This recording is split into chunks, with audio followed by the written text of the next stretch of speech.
Welcome back to Sibututan Drift Package.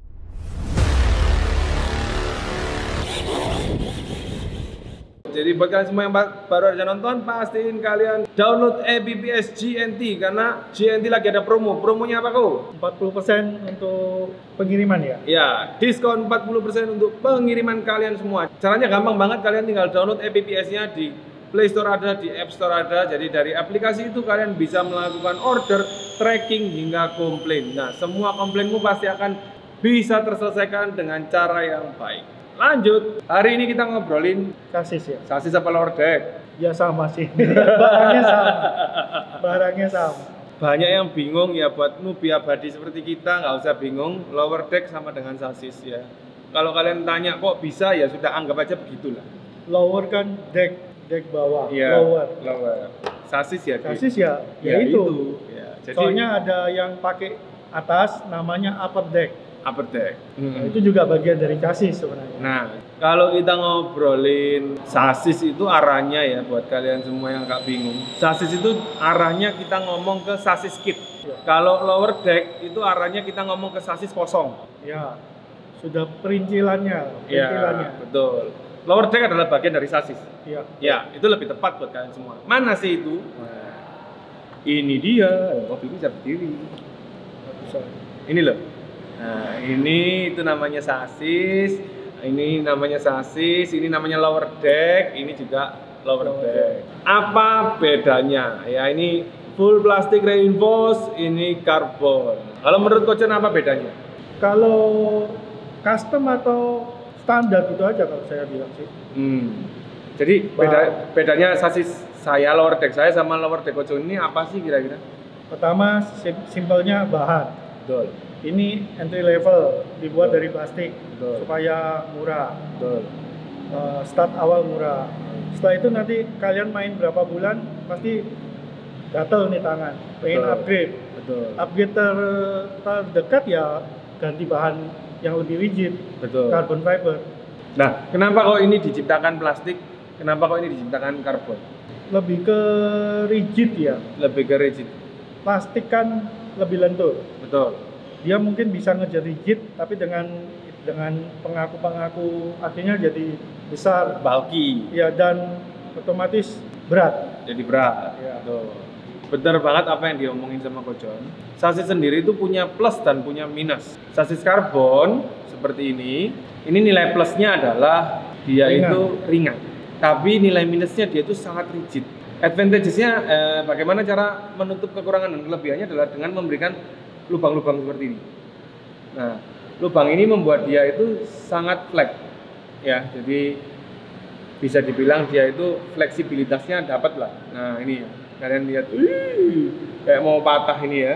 Ya, ini kan titik lenturnya. Titik lenturnya, Titik sendinya di titik sendinya. Jadi dari sini itu bisa kalian lihat bahwasanya sasis yang dibuat sama Kojon ini adalah sasis yang lentur dan ringan. Maksudnya seperti itu. Solusinya bagaimana? Adalah membuat dari bahan karbon yang sudah jelas benar itu ringan dan memberikan ruang-ruang seperti ini sehingga dia itu lentur. Negatifnya adalah sasis ini agak kurang kuat, Tapi kalau kita pikir lagi di dunia RWD, sasis ini sudah termasuk kuat banget. Itu tadi. Berbeda dengan sasis ini, ya. Sasis ini itu sasis dari plastik reinforced. Sasis ini bisa dibilang tidak terlalu ringan, tidak terlalu berat. Sasis ini juga bisa dibilang flex, tapi flexnya itu juga tidak seflex seperti punya Kojon. Nah, ini disesuaikan lagi sebenarnya itu ke surface. Iya. Ya, ada kalanya sasis ini itu lebih unggul daripada sasis ini. Begitu juga sebaliknya, sasis ini jauh lebih unggul dari sasis yang ini. Gitu. Nah, kira-kira kalau karbon ini surface-nya kayak apa, Mas? Karbon, saya mundur sedikit ya. Karbon sebenarnya tidak bisa dibilang lebih rigid atau lebih flex. Tidak bisa, karena ini custom. Betul. Kerigidannya saya bisa atur. Betul. Dengan lower deck. Betul. Jadi karena kebetulan ini saya perlu traksi lebih tinggi, Betul. saya bikin lenturnya lebih dapat. Lebih dapat. Makin licin, saya bikin makin flex, makin lentur supaya nyari gripnya lebih dapat, lebih cepat. Jadi lebih semakin mudah. betul. Berarti semakin licin surface itu kita harus pakai sesuatu yang sangat flat ya. Flat, ya. Lebih simple, nyetirnya gampang. Betul. Itu saya sepakat banget dengan Ko Jon. Jadi mulai dari shock, semakin surface-nya itu licin, maka shock itu juga harus semakin empuk.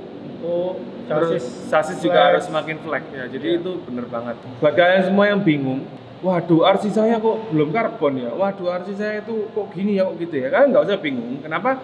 Karena sebenarnya apapun yang terjadi itu masih bisa disiasati dengan hal yang lain gitu ya. Betul. Jadi bagaimana? Oh ini sasis gua nggak flat ini, ya bikin shocknya yang lebih flat. Iya. Oh sasisku ini kayak punya Ko Jon, terlalu flat, ya bikin shocknya agak stiff dong. Iya. Nah itu bisa kalian pahami. Dari situ itu kalian bisa menentukan semacam nilai toleransi ya kayaknya ya. Jadi kalau kita mau pakai ini, preferensinya ini, maka kita harus sudah tahu kira-kira bagaimana mensiasati untuk sasis atau lower deck ini tidak menjadi terlalu flat.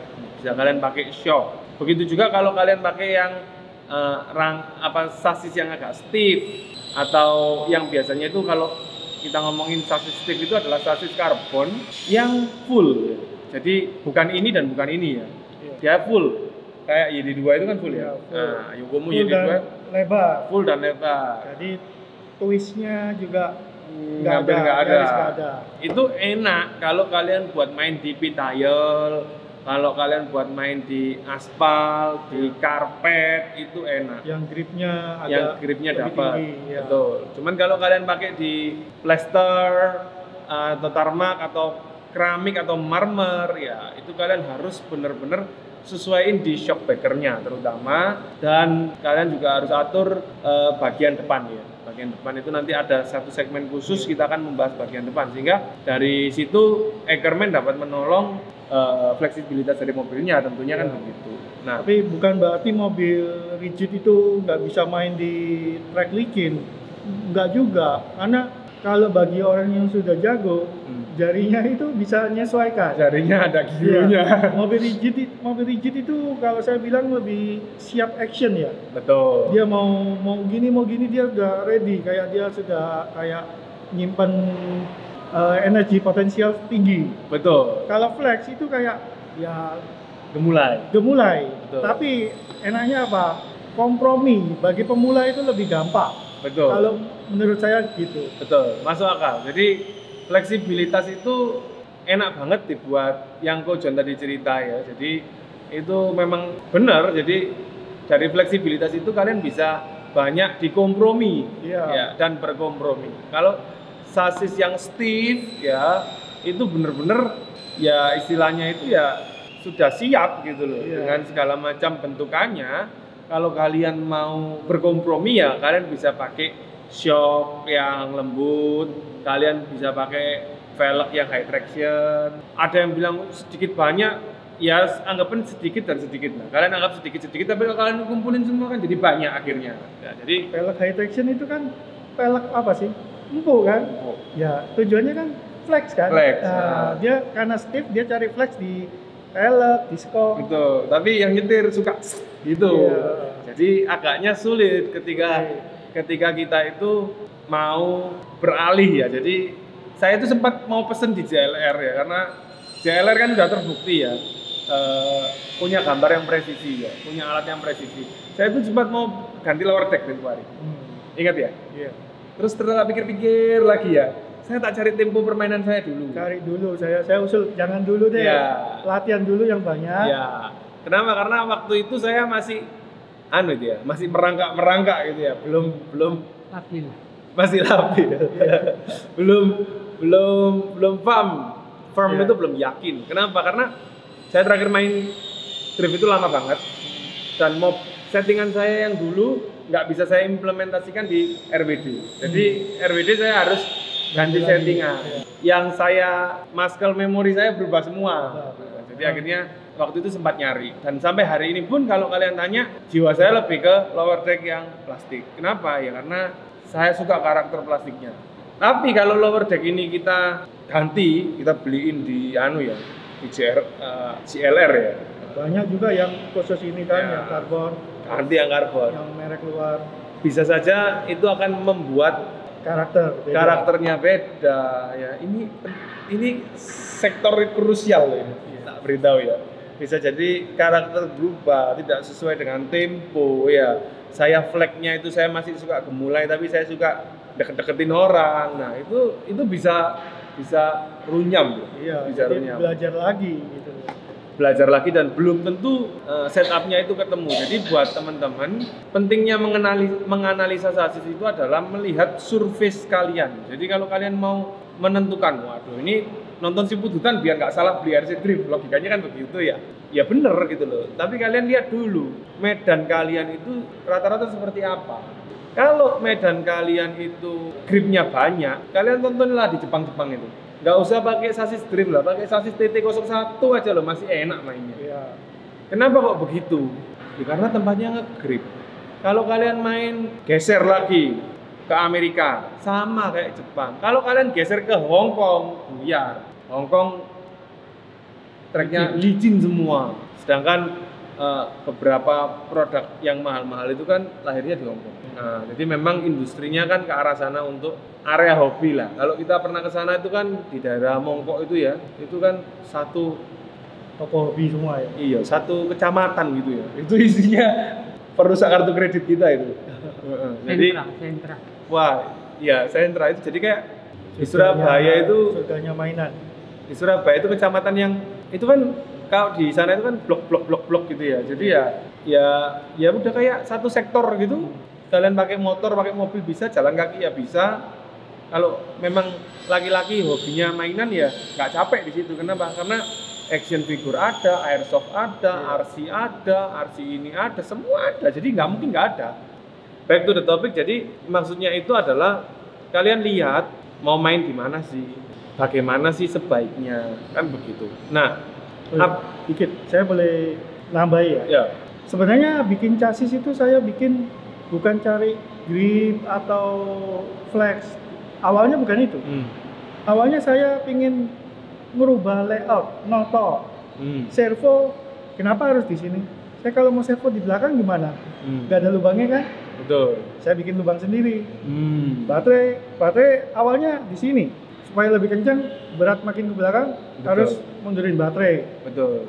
Oh, berarti harus bikin lubang baterai di sini. Betul. Gearbox dulu motornya di bawah. Saya bikin desain gearbox belakang. Jadi awalnya itu merubah-rubah layout. Flex itu ya kalau sudah bisa Bonus bikin lah ya. bonus. Kalau sudah bisa bikin, oh ya sekalian dicari flexnya ya. Betul. Kebetulan ada saya konsultasi sama Amandio, drifter nasional itu. Dia sebelumnya dia ada pesan chassis sama saya. Tolong bikinin untuk saya ini, saya mau minta flex di sini. Oke, saya bikinkan untuk dia. Setelah itu saya mikir untuk saya, ya saya juga niru lah flexnya di sini, tapi beda chassis gitu. Akhirnya ketemu chassis tipe ini. Ini tipe apa namanya? Ya ini tipe terakhir lah, V6 lah anggap aja. V6. Kalau Amandio V5 lah. V5. Ya kalau sudah bisa bikin posisinya ini ya diperkecil aja, dirampingin sekalian. Betul. Jadi lebih ringan. Betul. Dan akhirnya secara geometri itu mirip. Mirip, sebenarnya mirip, sama aja. Jangan-jangan kamu nyontek ini? Enggak, Ya. saya duluan waktu itu. Jadi- Saya mundurin servo, ini keluar mundur servo. Ayo, siapa ya. niru siapa? Nggak ada yang niru, ini kebetulan. Jadi akhirnya jatuhnya mirip. Ya ini bukti kalau yang dilakukan itu ada riset dan pertimbangan yang konkret gitu. Arah modifikasinya kan sama, Sama. teorinya sama ya. Teori yang dipakai lebih kurang sama. Berat makin ke belakang, speed makin dapat, mungkin itu sama. Bisa jadi Ya. demikian. Jadi pentingnya itu mendapatkan sasis yang tepat. Kenapa? Karena ya akan sangat banyak ya yang perlu kalian lakukan jika kalian salah sasis. Sebagai contoh, kita ini pakai sasis yang rigid, mainnya di keramik, otomatis kita harus sedia shock breaker lebih dari 1 atau 2 set, terus kita harus siapin per, ya kan. Jadi semakin banyak yang harus kalian lihat. Nah di sini kalau sasis-sasis yang general itu kalian bisa All surface ya. all surface itu kalian sebenarnya bisa pilih yang pertama itu MST, yang kedua itu RDX. Bukan yang pertama, yang kedua, yang pertama lebih baik, enggak. Jadi MST itu udah keluar duluan tapi nggak populer di Indonesia. Tapi kalau kalian tanya ke mahal. Ya kalau kalian tanya ke kita berdua, saya yakin jawaban kita berdua sama. MST itu bagus banget. Cuman ya itu tadi, sebagus-bagusnya alat, kalau alat itu tidak dikenali dan kita tidak familiar, jarang ada yang pakai. Ya nggak paham. Jadi kan gitu. risetnya nggak jalan. Risetnya nggak jalan. Ya, riset maksudnya pengalaman driver ya, nggak bisa saling info. Digini kan gini. Karena pengalamannya kurang. Betul. Yang pakai jarang. Yang pakai jarang. Kalau sekarang yang lagi naik daun RDX ya. Karena ya itu tadi banyak yang pakai dan kit ini kan dipopulerkan oleh orang yang mempopulerkan RC Drift dan kemungkinan orang itu bisa suka dengan kiblat pemikirannya ya. Jadi fansnya dia. Jadi akhirnya jadi berpikirlah untuk menggunakan barang yang sama. Sebenarnya Yokomo itu juga punya loh seri yang plastik ini dulu ya. Seri apa itu? YD2 Basic. YD2 Basic. Ya. Itu pun juga dia diciptakan basic supaya orang itu nggak salah terlalu jauh. Kenapa? Karena dia diciptakan untuk bisa di-upgrade. Bisa itu belum tentu perlu loh ya. Iya. Bisa itu belum tentu perlu. Standar saja sudah bisa. Standar sudah oke kok. Sudah oke. Kalau memang jago standar itu juara ya juara. Juara. Jadi nggak ada pengaruhnya sebenarnya. Betul. Nah, jadi kalau kalian tanya skill mengemudi, ya memang preferensi orang sendiri-sendiri. Tetapi kalau sudah kelasnya itu dapat piala, sudah drift king, sebenarnya mau pakai mobil apa aja itu bisa. Bisa. Cuman ya itu tadi, aku nggak suka pakai mobil ini. Kenapa Van nggak suka? Karena aku harus hati-hati kalau pakai mobil ini. Harus nyetir terus, mikir Iya, harus terus. nahan-nahan terus. Aku nggak suka pakai mobil ini, kayak mobil Gojon. Kenapa? Kayak mobilnya nggak nyetir. Maksudnya nggak nyetir itu Lalu gampang.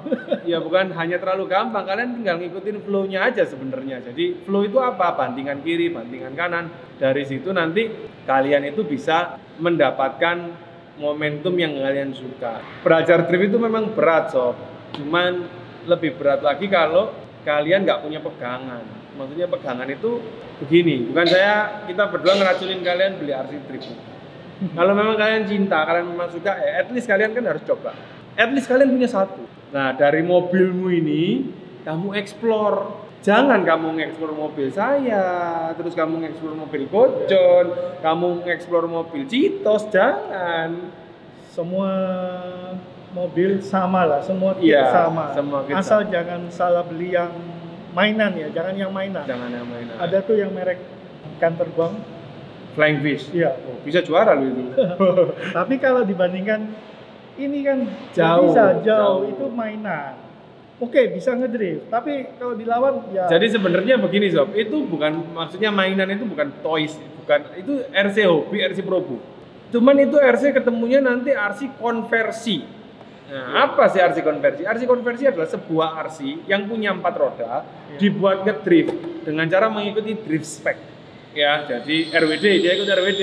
Gampang aja tinggal nyopot satu shaftnya. Betul, itu disebut RC konversi. Iya. Bisa nggak RC konversi itu enak? Bisa, tetapi settingnya panjang, preferensinya banyak. Sangat tidak disarankan bagi kalian yang baru mau belajar, masih mikir belajarnya, sudah mikir modifnya. Ya. Waduh, mikirnya Mikir dua kali, berat bro. Tapi kalau kalian suka ya, go ahead. Kita Silakan. dukung. Iya. Ya.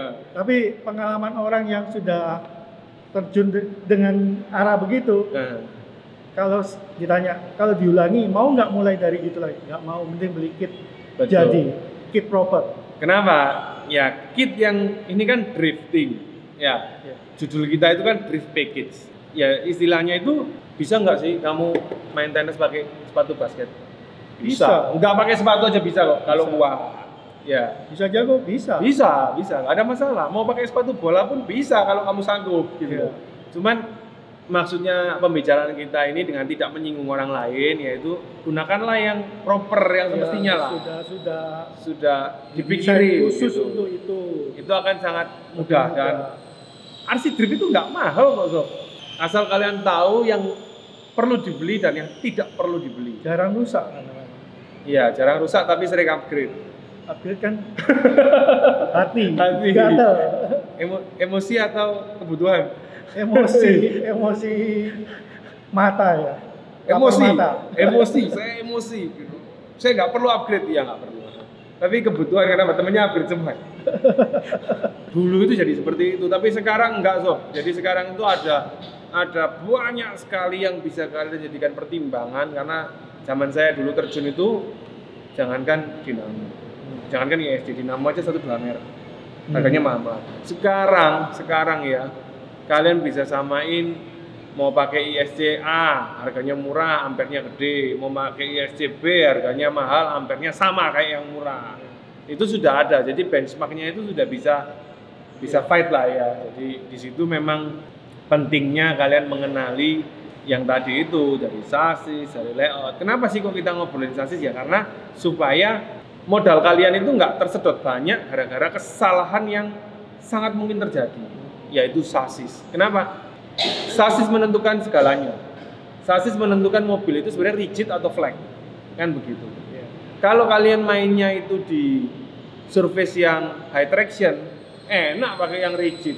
Tapi kalau kalian main di track itu yang low sloppy, low traction, ya cari yang flat gitu loh. Kenapa? Karena memflagkan sebuah kit rigid itu biaya, waktu, tenaga, pikiran. Ya, kalau kalian sudah pakai sasis yang flat, kalian bisa adjustnya dirigidkan lebih kurang flat. Ya. Tapi kalau begitu juga sebaliknya, ini sasisnya fleksibel, mainnya di tempat rigid, ya kalian akan ngos-ngosan beli motor sama beli spool. Kenapa? Karena butuh tenaganya supaya bisa ngeserot sama kayak teman-temannya. Jadi itulah yang perlu kalian perhatikan. Antara sasis itu nggak ada yang salah. Yang salah itu adalah orang yang nggak ngerti tiba-tiba beli. Ya. Benar nggak sih ya? Pentingnya kalian mengenali sebuah sasis sehingga kalian itu nggak salah arah. Sebaiknya ngobrol dulu lah sama komunitasnya. Betul. Mengerti dulu. Betul. Sebaiknya saya beli kit apa ya? Nanti pasti dikasih tahu, nggak mungkin dijerumuskan. Iya, tapi kalau kamu lebih aman, saya punya tips sih, nggak usah tanya gitu gue John. Kalau tanyanya sama Ivan, yo beli RD, tanyanya sama Kuncen beli JLR, jangan. Kalian pinjem aja mobil kita, ya ini mobilnya Kuncen, ya, kalian suka yang mana? Suka yang mana, ikutin aja. Aman itu. Jangan dipaksakan, karena ya itu tadi, olahraga ini butuh stres yang tinggi. Kalau kalian paksain, nggak main kalian. Pasti kalian ketemukan RC ini di Tokopedia ya, BTS gitu ya. Dari situ, nah satu surface, satu gaya mengemudi ya. Tapi kalau gaya mengemudi saya rasa itu teknis lah ya. Teknis lah, itu ya, bisa disiasati banyak hal ya. Ya. Tapi kalau yang tadi itu ya itu ya, surface. Yang paling penting itu adalah tahu surface-nya. Kenapa? Karena surface menentukan segalanya. Mobilmu mau nggak mau itu ngikutin surface-nya, ngikutin track-nya, bukan track-nya ngikutin kamu. Kalau kamu bisa bikin track yang ngikutin kamu, saya ikut kamu. Enak tuh berarti ya, dia bisa bikin track. Kita main aja. Tapi gini loh, rata-rata kita kan main sekarang di tarmac. Ya orang bilang ini semen halus. Plaster. Ya. Main smooth di lantai, main di granite tile. Kitnya kan juga sama. Kan hampir nggak ada orang ganti chassis. Jadi sebenarnya semua itu bisa disetting. Bisa. Saya perlu track licin, kita ngerubah. Memang jadinya ngerubahnya banyak. Saya harus bikin lebih flex lagi atau lebih rigid. Ya gitu. Makanya. Tapi semua chassis bisa dipakai. Jadi nggak ada chassis ini khusus keramik, ini khusus konkrit, nggak ada. Satu chassis. Ya, maka itu poin pembicaraan kita itu adalah menentukan sasisnya. Ya. Kenapa? Kalau kalian menentukan sasis yang tepat, kalibrasi kalian itu nggak banyak, biaya kalian nggak banyak. Tapi kalau kalian asal beli ngikutin temenmu terus nggak jelas juga, ya kalian pengen RC drift terus kena iming-iming RC tipe ini full of up jual murah gitu ya. Banyak nyos itu. Itu hobi musiman. Ya. Hobi musiman. Kalau saya saranin, kalau kalian nggak ngerti, jangan beli yang full of up. Kenapa? Karena kalian nggak bisa bedain itu full of up ketinggalan zaman atau update gitu loh. Dan nggak ada, kalian nggak akan. Kalian baru belajar kok. Betul. Mau dikasih barang semahal apapun bagi kalian sama-sama nggak enak baru belajar. Jadi lebih baik kalian belajar dulu, terus kalian hop up pelan-pelan. Jadi kalian bisa, saya beli ini efeknya apa, tahu. Jadi seperti itu sob. Pahamilah satu, kalau grip track yang gripnya dapat seperti PP tile, aspal, karpet, kalian boleh pakai sasis yang rigid. Kalau tracknya itu licin, kalian harus cari sasis itu yang flat. Nah, itu kalian masukin dulu ke otak kalian ya, kalian serapin dulu, sudah kalian tutup mulut kalian. Dan kalian pinjem RC teman kalian. Kamu cocok.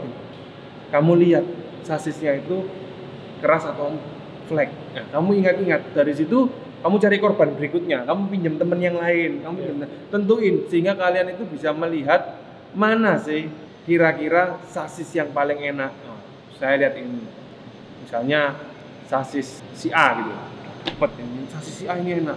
Kalian lihat shocknya, kalau shocknya itu lentur, berarti untuk ke sasis yang si A, carilah sasis yang flat, sehingga itu akan murah.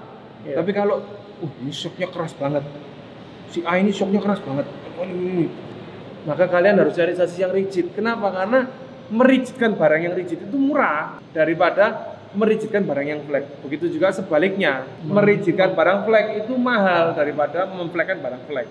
Seperti itu. Iya.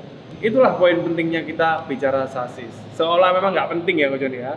Iya. Tapi ya itu berdampak pada sisi ekonomi dan kelanjutan hidupmu. Oke sob, jadi itulah dia pembahasan kita tentang sasis. Semoga konten ini bisa ngebantu buat kalian ya.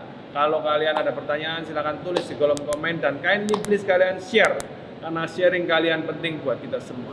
Sampai ketemu lagi and bye bye.